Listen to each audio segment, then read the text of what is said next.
6 श्लोक 41 भागवत गीता। प्राप्य पुण्यकृतां लोकान् उषित्वा शाश्वते समः शुचिनां श्रीमतां गेहे योगभ्रष्टोऽभिजायते।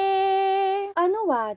किंतु वह असफल योगी पुण्य आत्माओं के लोकों को प्राप्त करके उनमें बहुत वर्षों तक वास करके शुद्ध आचरण वाले समृद्ध मनुष्यों के घर में जन्म लेते हैं। व्याख्या।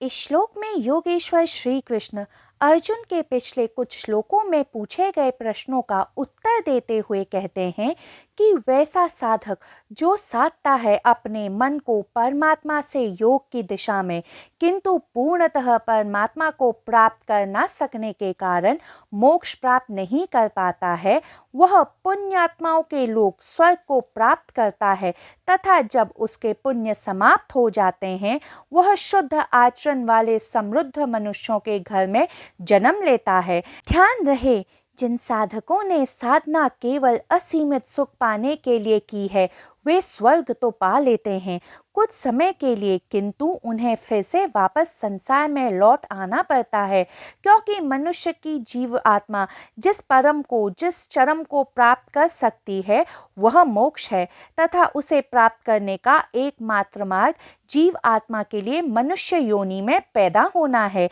इसी कारण आपने कई कथाएं सुनी होंगी जहां स्वर्ग के देवता भी धरती पर मानव रूप में जन्म लेकर मोक्ष प्राप्त करते हैं, किंतु जो साधक योग की साधना मोक्ष प्राप्त करने के लिए करते हैं परंतु असफल हो जाते हैं, वे उन घरों में जन्म लेते हैं जो पवित्र तथा समृद्ध हो, ताकि वे अपनी बची हुई साधना को इस जीवन काल में पूरा कर सकें। श्री कृष्ण इस श्लोक में पहले सुचिनम अर्थात शुद्धों के लिए कहते हैं, फिर उसके बाद श्रीमतम अर्थात धनवानों के लिए कहते हैं।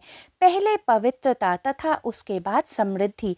ऐसे साधकों का जन्म पवित्र घरों में होता है तथा उन्हें दारिद्र्य का कष्ट नहीं झेलना पड़ता है।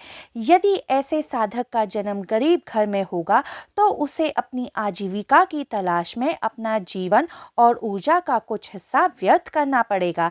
इसीलिए आध्यात्मिक अभ्यास के लिए शुद्ध तथा समृद्ध घर सर्वोत्तम प्रशिक्षण स्थान प्रदान करते हैं।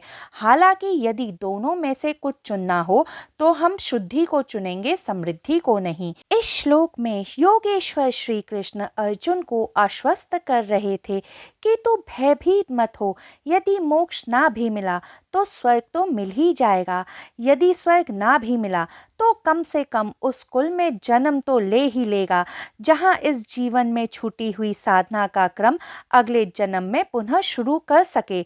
इसलिए हे अर्जुन, तू भौतिक संसार का मोह त्याग दे।